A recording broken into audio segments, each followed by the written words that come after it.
ഏതാനും വർഷം ഒരു പേപ്പർ വാർത്ത വായിച്ചിരുന്നു. ഒരു ചെറുപ്പക്കാരൻ ഇന്ത്യ മുഴുവൻ യാത്ര ചെയ്ത് ബൈക്കിന് ലിഫ്റ്റ് ചോദിച്ച് പോയി. ഒരു വിചിത്രമായിട്ടുള്ള ഒരു അനുഭവം. ഏതാനും വർഷം മുമ്പ് വേണ്ട, 2 ആഴ്ച മുമ്പ് സഫാരി ചാനൽ ഒരു പയ്യൻ വന്നിരുന്ന് അങ്ങനെ പോയ കഥ പറഞ്ഞിരുന്നു. ഇപ്പോഴും പിള്ളേർ പോകുന്നുണ്ട്, ധാരാളം കുട്ടികൾ യാത്ര ചെയ്യുന്നുണ്ട്. അങ്ങനെ ഹിച്ച് ഹൈക്കിംഗ് എന്ന് പറയുന്നതിന് ഈ കഴിഞ്ഞ 3 ആഴ്ച മുമ്പാന്ന് തോന്നുന്നു സഫാരിയിൽ ഒരു പയ്യന്റെ പ്രായം 17 വയസ്സ്, +2 കഴിഞ്ഞിട്ടുള്ളവൻ.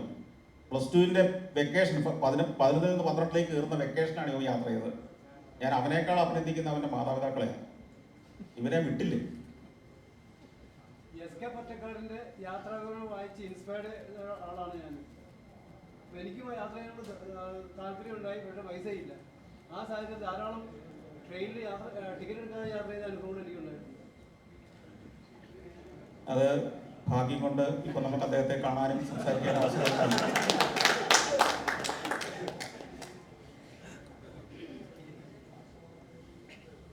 സാർ ഇപ്പോൾ ഇത്രയും യാത്രകൾ ചെയ്തു കഴിഞ്ഞു. എല്ലാവരും വളരെ സന്തോഷകരമായ അവസരങ്ങളെക്കുറിച്ചും അവിടെ ഉണ്ടായ കാഴ്ചകളെക്കുറിച്ചുമാണ് സംസാരിച്ചത്. കാരണം എവിടെയെങ്കിലും ചെന്നിട്ട് ഏതെങ്കിലും ഒരു രാജ്യത്ത് ഇവിടെ വരേണ്ടിയിരുന്നില്ല, ഞാനിപ്പോൾ പോയതിൽ കണ്ടത് കവിഞ്ഞൊന്നും കാണാൻ പറ്റിയില്ല എന്നോ അല്ലെങ്കിൽ ഒരു പരാജയ ഭീതി തോന്നിയ ഒരു സന്ദർഭം ഉണ്ടോ എന്ന് അറിയാനാണ്. ഇല്ല, 2 കാര്യങ്ങൾ അതിന്. ഒന്ന്, ഒരു യാത്ര എന്ന് പറഞ്ഞാൽ, അതാണ് ഞാൻ പറഞ്ഞത്, നമ്മുടെ യാത്രയെക്കുറിച്ചുള്ള സങ്കല്പങ്ങൾ മാറണം. യാത്ര എന്ന് പറഞ്ഞാൽ എന്തെങ്കിലും പോയാൽ ഗുണമുള്ള കാര്യത്തിന് വേണ്ടി പോകുന്നതിനല്ല. നമ്മൾ അവിടെ പോയിട്ട് പെരുമഴയോ ഭൂകമ്പമോ പ്രശ്നങ്ങളോ ഒക്കെ അഭിമുഖീകരിച്ചാലും അതോടെ ചേർന്ന ഈ യാത്ര. നമ്മളൊരു സിനിമ കാണാനിരിക്കുമ്പോൾ ആ സിനിമയിൽ എന്തെല്ലാം സീനുകൾ ഉണ്ടാവും അല്ലേ? ചിലയിടത്ത് തമാശകൾ ഉള്ള സീനുകൾ ഉണ്ടാവാം, അടുത്തത് വലിയ ദുരന്തമായിരിക്കാം, ദുഃഖമായിരിക്കാം, വലിയ സംഘർഷമായിരിക്കാം, സ്റ്റണ്ടായിരിക്കാം. അവസാനം അത് ഒരു സന്തോഷത്തിലോ ദുഃഖത്തിലോ അവസാനിച്ച് സിനിമ തീരുന്നു. ഇതുപോലെ തന്നെ യാത്രകൾ. ഈ യാത്ര എന്ന് പറയുന്നത് ഒരേ വികാരത്തിൽ എല്ലാം 3 നേരം കൃത്യമായ ഭക്ഷണം, കാണുന്നതെല്ലാം സന്തോഷകരമായ കാഴ്ചകൾ, പ്രകൃതി സുന്ദരമായ കാഴ്ചകൾ, നല്ല പട്ടുമെത്ത, ഇതൊന്നും അല്ല യാത്ര. നിങ്ങൾ സഫാരിയിൽ സാഹസം എന്ന് പറഞ്ഞൊരു പരിപാടി പോകുന്നുണ്ട്. അതിനകത്ത് ആ യാത്ര ചെയ്തവരൊക്കെ നോക്കൂ. നിങ്ങൾ പുറകോട്ടൊന്ന് ചിന്തിക്കൂ. കാറ്റിന്റെ ഗതി കൊണ്ട് മാത്രം പോകുന്ന കപ്പലിൽ ലോകം ചുറ്റാനിറങ്ങിയ മനുഷ്യര് എന്ത് കണ്ടിട്ടാണ് ഈ ഭൂഖണ്ഡങ്ങളൊക്കെ തേടി ഇറങ്ങിയത്? അവർ നേരിട്ട വെല്ലുവിളികൾ എന്തൊക്കെയായിരുന്നു? പട്ടിണി കിടന്ന് കപ്പലിൽ കൂടെ ഉണ്ട ഒരു അവരെ തന്നെ കൊന്നുകളഞ്ഞ എത്രയോ സന്ദർഭങ്ങൾ. ഇതിനാണ് ഈ യാത്ര എന്ന് പറയുന്നത്. ഞാനതാണ് ഞാൻ പറഞ്ഞത്, 2ാം ഘട്ടം യാത്രയിലേക്ക് തുടങ്ങുക എന്ന് പറഞ്ഞാൽ ഈ സുഖസന്തോഷകരമായ രാവിലെ വീട്ടിൽ കിടന്നുറങ്ങുന്ന പോലെ തന്നെ കിടന്നുറങ്ങി, വീട്ടിൽ ഭക്ഷണം കഴിക്കുന്ന സമയത്തെല്ലാം ഭക്ഷണം കഴിച്ച് ബസ്സിലിരുന്ന് സുഖമായിട്ട് ഉറങ്ങി ഒരു യാത്ര കഴിഞ്ഞ് തിരിച്ചു വരുന്നതിനെ അല്ല യാത്ര എന്ന് ഞാൻ വിവക്ഷിക്കുന്നത്.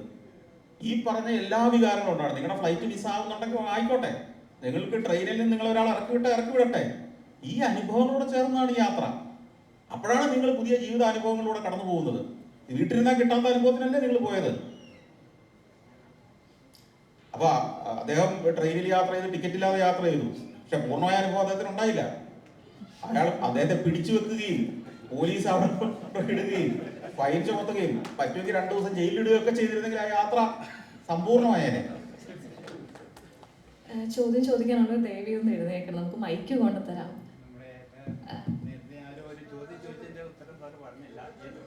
ഒത്തിരി രാജ്യങ്ങളെ സന്ദർശിച്ചു, ഏറ്റവും ഇഷ്ടപ്പെട്ട 2-3 രാജ്യങ്ങളുടെ പേര്. അങ്ങനെ ഒരു രാജ്യം ഇല്ല എനിക്ക്. കാരണം ഞാനൊരു രാജ്യത്തും ആകസ്മികമായിട്ട് ഞാൻ ഇറങ്ങിയിട്ടില്ല. അതിന്റെ കാര്യം എന്നെ ആരും കൊണ്ടുപോയതുമല്ല. ഒരാള് ദീർഘകാലം ഹോംവർക്ക് ചെയ്ത് എവിടെ പോയി എവിടെ ചെന്ന് ഇറങ്ങണം, എവിടെ നിന്ന് എങ്ങോട്ട് പോകണം, അവിടെ എന്ത് കാണാനുണ്ടെന്ന് കൃത്യമായി സ്ക്രിപ്റ്റ് എഴുതിക്കൊണ്ട് ഇവിടുന്ന് യാത്ര ചെയ്തെങ്കിൽ അയാൾക്ക് പിന്നെ കുറ്റം പറയാൻ വല്ല കാര്യമുണ്ടോ? അയാൾക്ക് പിന്നെ ദുഃഖം ഉണ്ടാകേണ്ട കാര്യമുണ്ടോ? അതറിഞ്ഞുകൊണ്ടാണ് ഞാൻ പോയത്.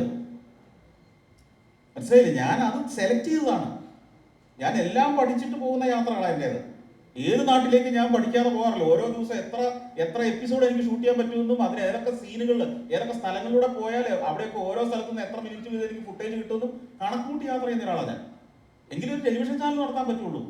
ഒരു ഫ്രീക്കറായിട്ട് നടന്നാൽ 13ാമത്തെ പോലെ ഒരു ടെലിവിഷൻ ചാനൽ സക്സസ്ഫുൾ ആയിട്ട് നടത്താൻ പറ്റില്ല. എല്ലാം കാൽക്കുലേറ്റഡ് ആണ്, പ്ലാൻഡ് ആണ്, പ്രൊഫഷണൽ ആണ്. യെസ്. അപ്പൊ എനിക്ക് പിന്നെ എങ്ങനെയാണ് പോയ ഒരു സ്ഥലത്തെ കുറിച്ച് കുറ്റബോധം തോന്നുക? കുറ്റബോധം തോന്നിയെങ്കിൽ ഞാൻ പഠിക്കാതെ പോയെന്നല്ലേ എൻ്റെ അർത്ഥം. നിങ്ങൾ പഠിച്ചിട്ടാ പോയെങ്കിൽ നിങ്ങൾ വരയാടുള്ള സ്ഥലത്തേക്ക് പോയിട്ട് അവിടുത്തെ സിംഹത്തെ പ്രതീക്ഷിച്ചിട്ട് കാര്യമുണ്ടോ? വരയാടിനെ ഫോട്ടോ എടുക്കാൻ പോയാൽ വരയാടുള്ളിടത്തേക്ക് പോയി അവിടെ ഫോട്ടോ എടുത്തിട്ട് തിരിച്ചു വരുന്നു. നിങ്ങൾക്ക് നിരാശ വരുന്നത് നിങ്ങൾ വരയാടിന് പകരം സിംഹത്തെ പ്രതീക്ഷിച്ച് അവിടെ പോകുമ്പോഴാണ് നിങ്ങൾക്ക് നിരാശ വരുന്നത്. നിങ്ങൾ പഠിച്ചിട്ടാ പോയെങ്കിൽ വരയാടുള്ളിടത്ത് സിംഹത്തെ പ്രതീക്ഷിക്കില്ല. അത് തന്നെയാണ് എൻ്റെ യാത്ര. സാർ ചോദിച്ചോളൂ. നമസ്കാരം, എൻ്റെ പേര് മനോജ്. കാരവൻ ടൂറിസത്തിനെ പറ്റിയാണ് ചോദിക്കുന്നത്. കേരളത്തിൽ കുറച്ച് നാളായിട്ട് അങ്ങനെ ഒരു സംഭവം കേൾക്കുന്നുണ്ടല്ലോ. അപ്പോൾ വിദേശത്ത് എങ്ങനെയാണെന്നുള്ളത് താങ്കൾക്ക് അറിയാം.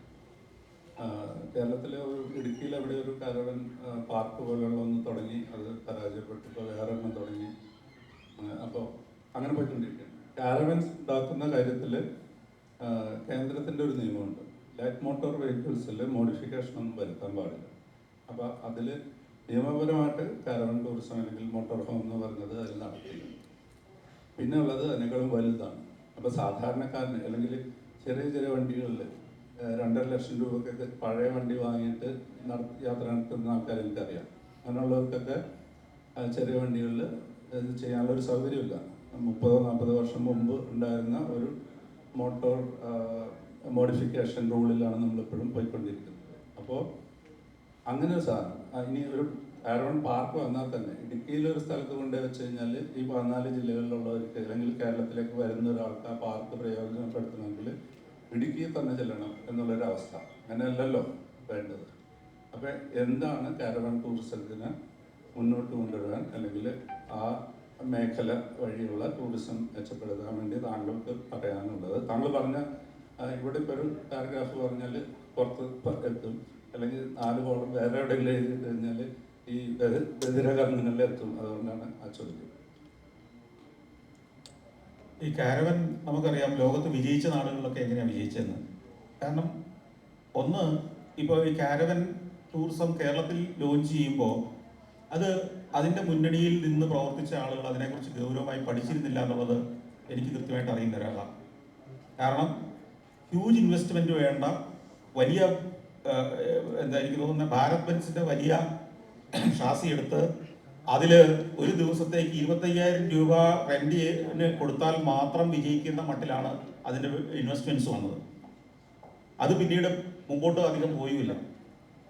പകരം അദ്ദേഹം പറഞ്ഞതുപോലെ തന്നെ അഫോർഡബിൾ ആകുന്ന ചെറിയ വാഹനങ്ങളിൽ എനിക്ക് തന്നെ എൻ്റെ കുടുംബമായിട്ട് ഡ്രൈവ് ചെയ്ത് എനിക്കിഷ്ടമുള്ളിടത്ത് പോയി താമസിച്ച് എനിക്കിഷ്ടമുള്ളിടത്ത് വണ്ടി നിർത്തി കൂടെ ഒരു ഡ്രൈവറും കൂടെ ഒരു അസിസ്റ്റൻറ്റും എടുത്താൽ പൊങ്ങാത്തൊരു വണ്ടിയും ഒക്കെ ആയിട്ട് പോകുന്ന കാരവൻ ടൂറിസത്തിലേക്ക് വളരാൻ ഇപ്പോഴും കേരളം ആയിട്ടില്ല. തുടങ്ങേണ്ടത് ചെറിയ വെഹിക്കിൾസിലാണ്. അതിനുള്ളൊരു ഒരു നീക്കം ഉണ്ടാവുന്നുണ്ട്.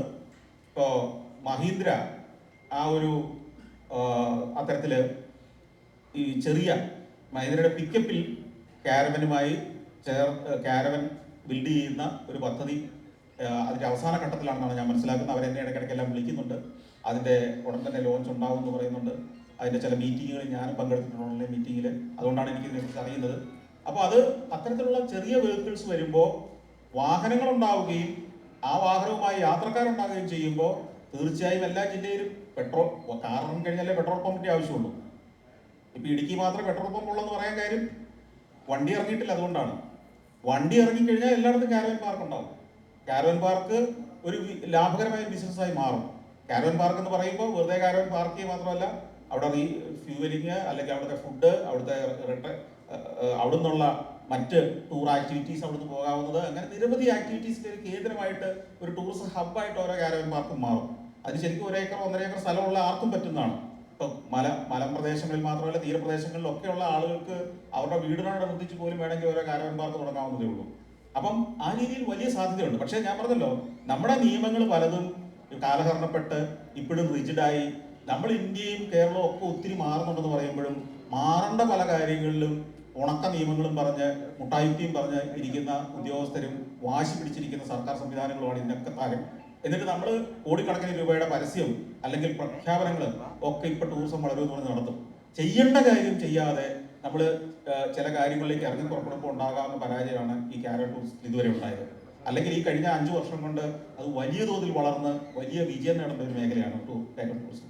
കാരണം നമുക്കറിയാം, ലോകത്തെ എവിടെ നോക്കിയാലും യൂറോപ്പിലും അമേരിക്കയിലും ഒക്കെ ഏറ്റവും ഫ്ലറിഷ് ചെയ്യുന്ന ഒരു മേഖലയാണ്. നമ്മൾ ഹൈവേയിലൂടെ യാത്ര ചെയ്ത് യൂറോപ്പിലൂടെ യാത്ര ചെയ്താൽ ഓരോ 2 മിനിറ്റിലും ഒരു കാരവൻ അല്ലെങ്കിൽ ഒരു ക്യാമ്പർ വാഹനം അല്ലെങ്കിൽ റിക്രിയേഷൻ വെഹിക്കിൾ ഇങ്ങനെ പാസ് ചെയ്ത് പോകുന്ന കാണാം. ഈ കേരളത്തിലോ ഇന്ത്യയിലോ നമ്മളത് കാണുന്നേ ഇല്ല.